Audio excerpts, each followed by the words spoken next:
اللہ تعالیٰ کی توفیق سے ہم نے رمضان کے روزے رکھے۔ حدیث پاک میں آتا ہے کہ جو شوال کا مہینہ ہے اس میں جو شخص 6 روزے رکھ لیتا ہے تو پھر 2 روایتیں ہیں، اس کو سال بھر روزہ رکھنے کا ثواب ملتا ہے،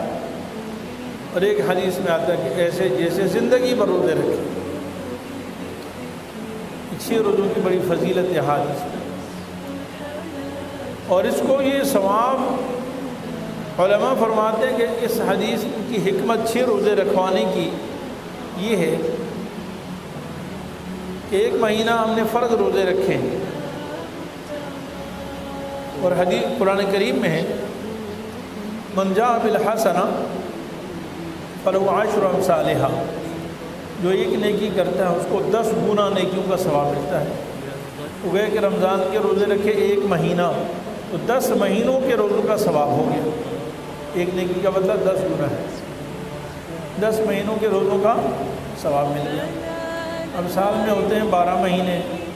تو 2 مہینے 60 دن کے ہوتے ہیں، تو 60 دن کے روزوں کا ثواب حاصل کرنے کے لیے آپ صلی اللہ علیہ وسلم نے ارشاد فرمایا کہ 6 روزے مزید رکھ لو، اور 6 کو ضرب 10، 6 رکھے تو 10 سے ضرب دے دیا،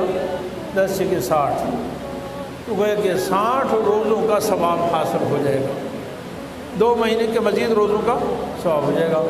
تو سال کے مہینے ہوتے ہیں 12، تو گویا کہ 12 مہینوں کے روزوں کا ثواب مل گیا۔ جو حدیث میں آتا ہے کہ جو 6 روزے رکھ لے سال کے روزوں کا ثواب ہے وہ اس طرح ہو گیا، اور جس میں حدیث میں آتا ہے کہ ہمیشہ تو ایک آدمی ہر سال فرض روزے بھی رکھے اور 6 روزے بھی رکھ لے تو پوری زندگی روزے رکھنے کا ثواب ہے۔ تو اس کی بڑی فضیلت ہے، پورا شوال کا مہینہ ہے، بڑی نعمت ہے، اس میں آپ چاہیں تو مسلسل رکھیں، چاہیں تو ایک ایک کر کے رکھیں، آگے پیچھے رکھیں، آپ کی مرضی ہے۔ پورے مہینے میں 6 روزے اگر مکمل کر لیے تو آخرت کے اعتبار سے بہت بڑا فائدہ ہے، تو اس کا بھی ہم سب کو اہتمام کرنا چاہیے، کوشش کرنی چاہیے، یہ فضیلت بھی ہم سب کو۔ Thanks for watching. Don't forget to like, comment, share and subscribe to Mufti Noor Muhammad, famous scholar.